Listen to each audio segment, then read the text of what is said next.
हुपरी पाणी योजनेवरून संताप. चौकशीसाठी आमरण उपोषण तीव्र.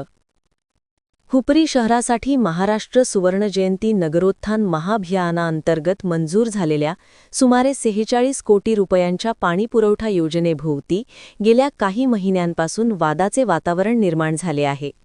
योजनेत झालेला विलंब, तांत्रिक विसंगती आणि प्रशासनाच्या भूमिकेबाबत गंभीर प्रश्न उपस्थित होत असून नागरिकांमध्ये तीव्र नाराजी पसरली आहे.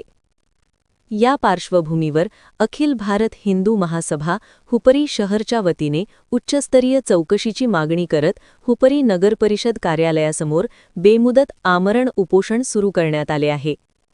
उपोषणाचा आज दुसरा दिवस असूनही प्रशासनाकडून कोणतीही ठोस दखल न घेतल्याने संताप वाढत आहे. योजनेची वर्क ऑर्डर देऊन 5 महिने उलटूनही प्रत्यक्ष कामाला सुरुवात झालेली नसल्याची बाब धक्कादायक मानली जात आहे. 18 महिन्यांच्या मुदतीच्या या प्रकल्पातील सुरुवातीचे महत्त्वाचे महिने केवळ कागदी प्रक्रियेत वाया गेल्याचा आरोप करण्यात येत आहे. याशिवाय प्रकल्पाला 1 वर्षाची मुदतवाढ देण्याचा प्रस्ताव समोर आल्याने राजकीय वर्तुळातही चर्चेला उधाण आले आहे. तांत्रिक बाबींमध्ये 6 केजी व 4 केजी क्षमतेच्या पाईप वापराबाबत गोंधळ तसेच हायड्रॉलिक टेस्टिंग न करता पाईपलाईनला व्हॉल्व्ह जोडल्याच्या तक्रारी पुढे आल्या आहेत. त्यामुळे भविष्यातील पाणीपुरवठ्यावर परिणाम होण्याची भीती व्यक्त होत आहे.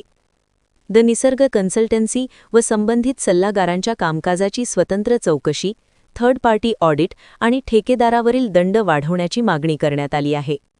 शासनाने तातडीने हस्तक्षेप न केल्यास आंदोलन तीव्र करण्याचा इशारा देण्यात आला आहे.